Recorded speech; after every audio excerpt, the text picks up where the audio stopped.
നമസ്കാരം. റാഫ്റ്റോ ക്രിക്കറ്റിലേക്ക് അവർക്കും സ്വാഗതം.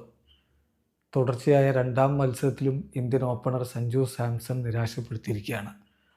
ആദ്യ കളിയിൽ 7 പന്തിൽ നിന്ന് 10 റൺസായിരുന്നെങ്കിൽ ഇന്നിപ്പോൾ ആദ്യ ഓവറിൽ 2 തവണ അവസരം കൊടുത്തു. രണ്ടാമത്തെ അവസരം അവർ മുതലാക്കി. അദ്ദേഹം സിക്സർ അടിച്ച 5 പന്തിൽ നിന്ന് 6 റൺസാണല്ലോ. ആ സിക്സർ തന്നെ ഡെവൻ കോൺവോയ്ക്ക് ക്യാച്ച് എടുക്കാമായിരുന്നതാണ്. അത് അദ്ദേഹം ഒരല്പം ബൗണ്ടറിൽ നിന്ന് 1-2 സ്റ്റെപ്പ് മുന്നോട്ട് കയറി നിൽക്കുകയായിരുന്നു. അതുകൊണ്ടായിരിക്കണം അദ്ദേഹത്തിന് അത് എത്തിപ്പിടിക്കാൻ പറ്റാത്ത പോലെ സിക്സറായി.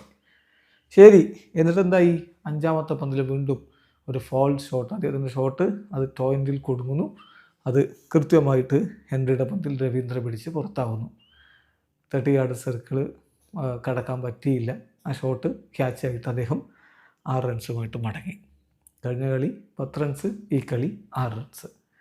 വലിയൊരു ഇന്നിങ്സ് സഞ്ജുവിൻ്റെ വെടിക്കെട്ട് പ്രതീക്ഷിച്ച ആരാധകർക്ക് നിരാശ എന്നേ പറയാനുള്ളൂ. 208 എന്ന വമ്പൻ സ്കോറാണ് ഇന്ത്യൻ ടീമിന് മറികടക്കാനുള്ളത് എന്ന കാര്യം ഓർക്കണം. അപ്പോഴാണ് സഞ്ജുവിൻ്റെ ഈ മടങ്ങിപ്പോക്ക്.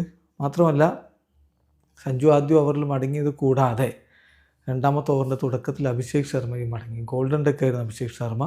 ഡഫിയുടെ പന്തിൽ കോൺവോയ് പിടിച്ചാണ് അഭിഷേക് ശർമ്മ മടങ്ങുന്നത്. കഴിഞ്ഞ കളിയിൽ അഭിഷേകിൻ്റെ വെടിക്കെട്ടാണ് ഇന്ത്യക്ക് സഹായകരമായിരുന്നു. 35 പന്തിൽ നിന്ന് 84 റൺസ് അദ്ദേഹം അടിച്ചിരുന്നെങ്കിൽ ഈ കളിയിൽ അദ്ദേഹം ഇതാ ഗോൾഡൻ ഡെക്കായി മടങ്ങിയിരിക്കുകയാണ്.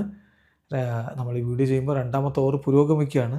ഇന്ത്യ 7 റൺസിന് 2 വിക്കറ്റ് എന്ന നിലയിലാണുള്ളത്. റണ്ണൊന്നും എടുക്കാതെ ഇഷാൻ കിഷനും 1 റൺസുമായിട്ട് ക്യാപ്റ്റൻ സൂര്യകുമാർ യാദവുമാണ് ഇപ്പോൾ ക്രീസിലുള്ളത്. നമ്മൾ വീഡിയോ എഡിറ്റ് ചെയ്ത് അപ്ലോഡ് ചെയ്യുമ്പോഴേക്കും ഈ കണക്കുകളൊക്കെ മാറും. എന്തായാലും തുടക്കത്തിൽ ഇന്ത്യക്ക് തിരിച്ചടിയേറ്റിരിക്കുന്നു. സഞ്ജുവിൻ്റെ കാര്യത്തിൽ ആരാധകർക്ക് വലിയ നിരാശ. വീഡിയോ അവസാനിക്കുന്നു. ക്രിക്കറ്റ് ലോകത്തെ കൂടുതൽ വിശേഷങ്ങളുമായി റാഫ്റ്റോക്സ് എത്താം.